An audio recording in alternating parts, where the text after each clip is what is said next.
কিন্তু দুঃখজনক সত্য, ওই যে ইতিহাসের খলনায়ক শেখ মুজিবুর রহমান এবং তার দল আওয়ামী লীগ রাষ্ট্র ক্ষমতায় এসে 72 থেকে 75 সাল পর্যন্ত যাদের বয়স বেশি তাদের মনে থাকবে অথবা জানবেন, যাদের বয়স কম তারা জানবেন না।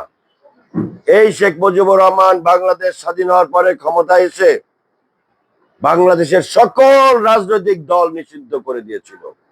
শুধুমাত্র তার দল, তিনি নেতা থাকবেন, তিনি আজীবন বাংলাদেশের প্রেসিডেন্ট থাকবেন, এইরকম একটা কুখ্যাত আইন জাতীয় সংসদে পাশ করেছিল।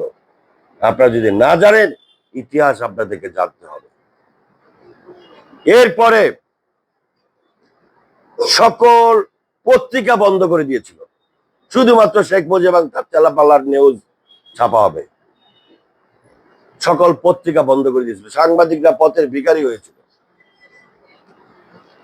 সেই সময় শহীদ প্রেসিডেন্ট জিয়াউর রহমান দেখলেন এই মুক্তিযুদ্ধে যে শহীদ হয়েছে 30 লাখ মা-বোন, 2 লক্ষ উপরে আমাদের মা বোনদের ইজ্জত নষ্ট হয়ে যেই স্বাধীনতা আমরা সংগ্রাম সফল হয়েছি, সেই স্বাধীনতা ছিল গণতন্ত্রের জন্য, সেই স্বাধীনতা ছিল মানুষের বাক স্বাধীনতা প্রতিষ্ঠা করার জন্য।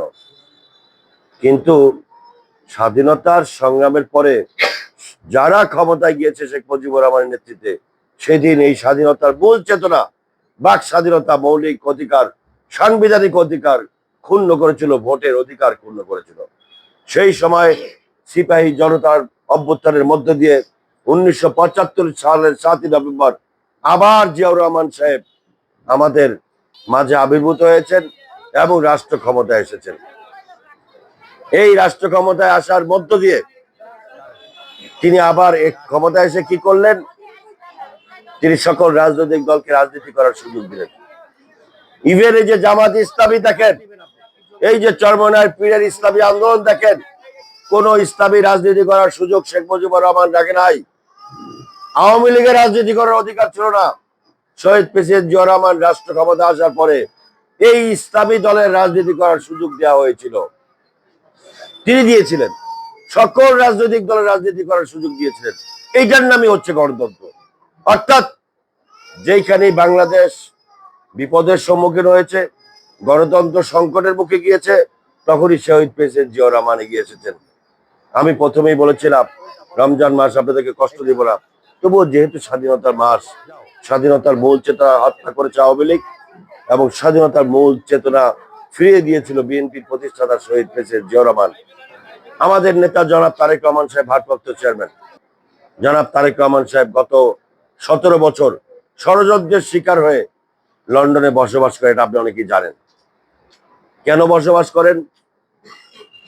সেই সময় ফখরুদ্দিন মনিউদ্দিনের সরকার তারেক রহমানকে দেশের বাইরে পাঠিয়ে দিয়েছিলেন জোর করে, যদিও তখন চিকিৎসার প্রয়োজন ছিল।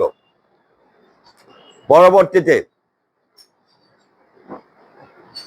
এই 15 বছর বিভিন্ন মামলা দিয়ে তারেক রহমানকে দেশের বাইরে রাখার চেষ্টা করেছে। কারণ তারেক রহমান হচ্ছেন শহীদ জিয়া এবং খালেদা জিয়ার সন্তান। তিনি যদি দেশে থাকেন, যে কোনো সময় মানুষ তাদেরকে রাষ্ট্র ক্ষমতায় দেখতে চাইবে। ভোটের অধিকার কেড়ে নেওয়া হয়েছে, খালেদা জিয়াকে মামলা দেওয়া হয়েছে, তারেক রহমানকে মামলা দেওয়া হয়েছে, যাতে জিয়াউর রহমানের নামে আর কেউ কোনোদিন রাষ্ট্র ক্ষমতায় আসতে না পারে। কিন্তু আল্লাহ রাব্বুল আলামিন তো একজন আছেন, তিনি ফয়সালার মালিক। যারাই চেষ্টা করেছিল তারা কিন্তু আজকে আমাদের সমাজে নাই, তারা কিন্তু বিদায় হয়ে গেছে, তারা দেশ ছেড়ে পালিয়েছে, তাদের অপকর্মের মূল্য, অপকর্মের ফল তারা পেয়েছে।